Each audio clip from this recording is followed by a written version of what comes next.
Sarpijeva mućkalica ili leskovačka mućkalica, kako vam se sviđa. Ako vas zanima kako sam ovo napravio, ostanite do kraja ovog video recepta i uživajte u istom. Evo šta nam je potrebno od namirnica za ovu mućkalicu. Ja ovdje imam komad mesa od nekih 750 grama, znači koristit ću pola od ovog. Isiću šnicel onako, pa ću to peći na roštilju. Spremam za 2 osobe, inače vi za više osoba duplirajte ili koliko vam treba. Ja ću koristiti 3 ove crvene paprike. Koristit ću ovaj italijanski seckani paradajz. Vi to ne morate, možete sveži paradajz da oljuštite, više paradajza koliko vam treba. Koristit ću ovako 1,5 glavicu crnog luka. Imamo ovdje par čanova belog luka, možete koristiti i beli luk u granulama. Imam biber, mlevenu slatku papriku. Ako volite ljuto, koristite i ljutu papriku. Ja ljuto ne jedem, tako da ljutu papriku izbacujem i imam suvi začin. Evo ovako, što se tiče mesa. Najbolje bi bilo da koristite ostatke od roštilja ili da naručite 2-3 ražnjića ili da kupite negdje u nekoj mesari koji već peku roštilj, da se ne isplati za ovako malu količinu paliti roštilj. Vi koji živite u gradovima, problematično je, možete da, najbolje je da naručite neko roštiljsko meso, jer to je prava stvar. Evo ja ću ovako da isečem na ovako malo deblje šnicle. I koristit ću električni neki stari roštilj. Evo ovako na ove isjeću ovako par ovih šnicli i samo ću da ih posolim, ništa više. Evo bukvalno isjeću 3 šnicla. Ovo je inače svinjsko meso od vrata. Ko ne da je svinjetinu, može koristiti i neku drugu vrstu mesa. Sa roštilja može i piletina, zašto da ne. Može i junetina. Evo ovako. Ovo ćemo samo da posolimo i da pripremimo za roštilj. Evo ovako. Posolit ćemo sa obe strane. Nećemo stavljamo biber ništa, to ćemo kasnije tokom pripreme jela da koristimo biber. Evo ovako, ja ću samo da posolim.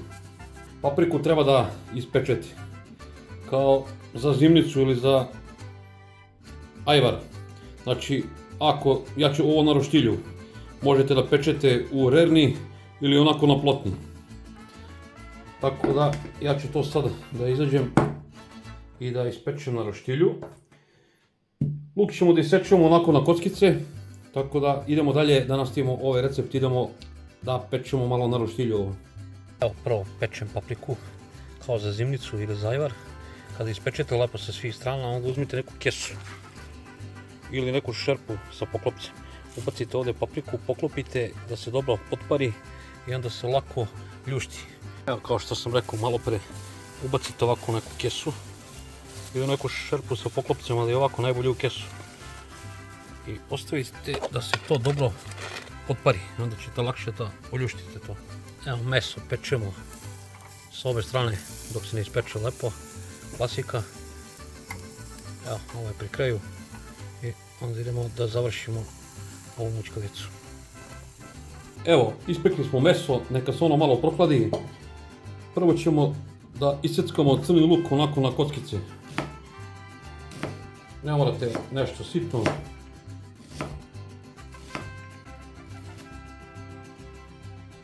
Evo, kada sam iseckao luk, prebacit ću taj luk u jednu ovakvu posudicu. I ono najteže u ovom receptu, to je meni lično ljuštenje paprike. I onda nemoj da kukate kako je ajvar skup, ajvar nije skup. Zamislite koliko treba paprike da se ispeče i oljušti da bi dobili teglu ajvara. Znači ovako. Sada moramo da oljuštimo ovu papriku od, evo pogledajte kako se ljušti lagano od ove ljuske.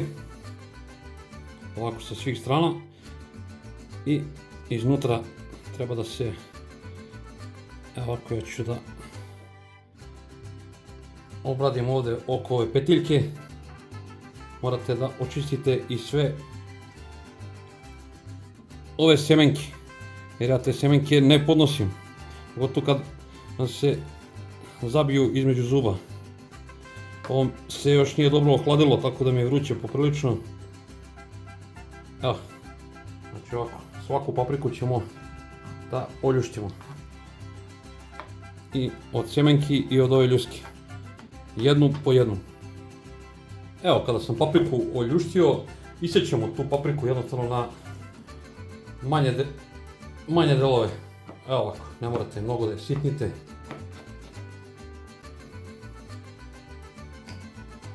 Sada ćemo da isečemo meso. Ovo što smo pekli na roštilju. I to ćemo da isečemo na neke sitnije komade. Recimo neke kockice. Evo. Vrlo prosto. Sad idemo za šporet da nastavimo ovaj recept. Evo ovako. Uzmite neki tiganj ili neku šerpicu. Ja sam stavio svinjsku mast. Ovo možete i ulje, ali mogu da vam kažem da je mnogo ukusnije sa svinjskom mašću. Klasika, čekamo da se zagreje pa onda pržimo sve po redu. Evo ovako, kada se mast zagrejala, prvo ćemo da pržimo luk.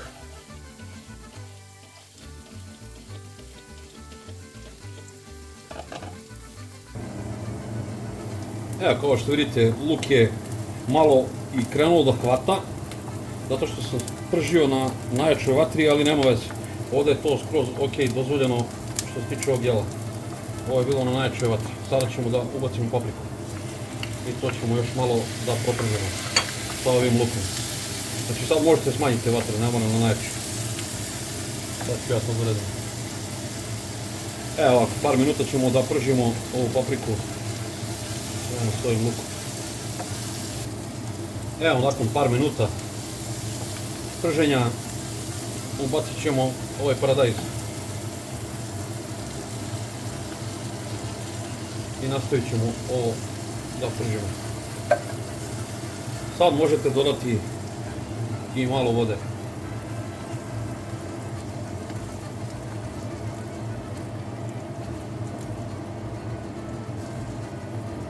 Evo ja ću dodati vrlo malo vode.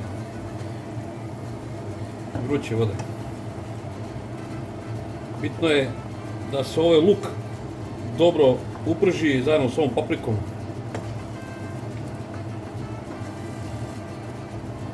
Sada ćemo u ovo da dodamo meso.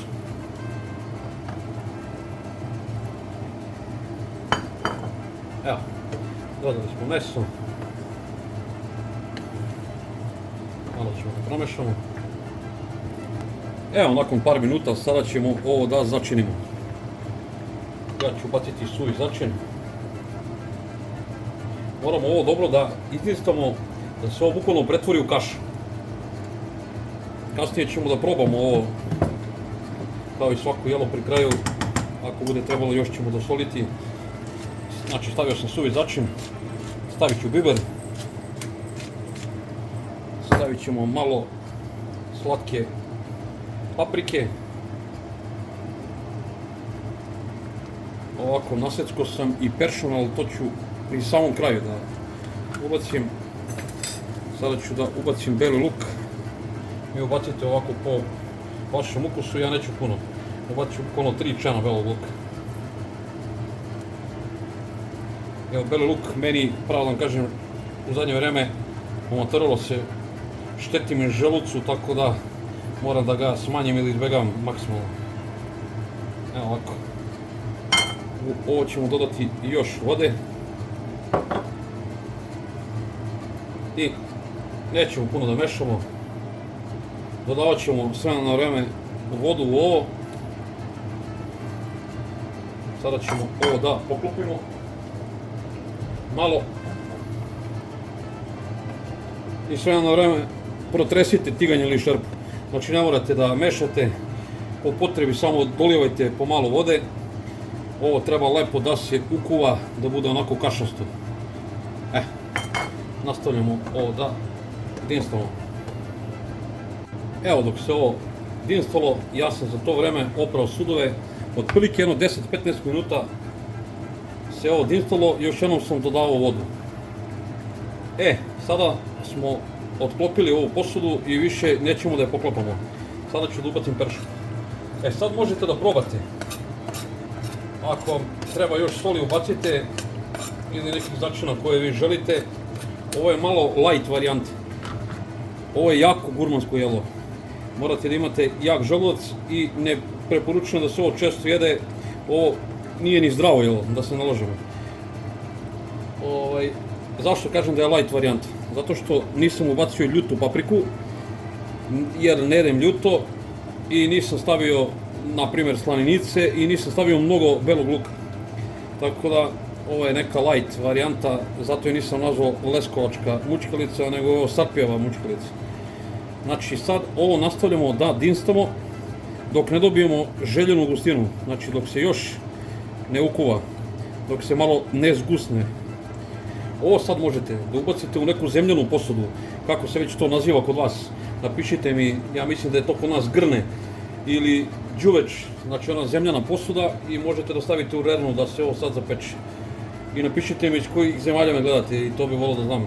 Napišite mi neki komentar, tako pomožete rad moga kanala. Evo, znači, ja čekam da se ovo ukuva, probao sam, ne treba više da dodajem soli, tako da, evo, uz ovako mešanje neko, čekam da se ukuva ova mućkalica i bit će gotovo. Evo ljudi, što se mene tiče, ovo je gotovo. Pogledajte, ne treba skroz ni da ispari ova voda. Znači, uz ovo savjetujem da jedete neku domaću pogaču ako imate, ili neki domaći hleb, uz neki dobar sir ili neku salatu vama po želji. Što se mene tiče, ova mućkalica je gotova. Evo, pogledajte kako izgleda, koliko safta ima. Ako vam se svideo recept, šta vam kažem, lupite like, komentarišite nešto, tako pomožete rad moga kanala, podelite ovaj video, vidimo se u nekom od sljedećih videa, puno pozdrava od Carpija.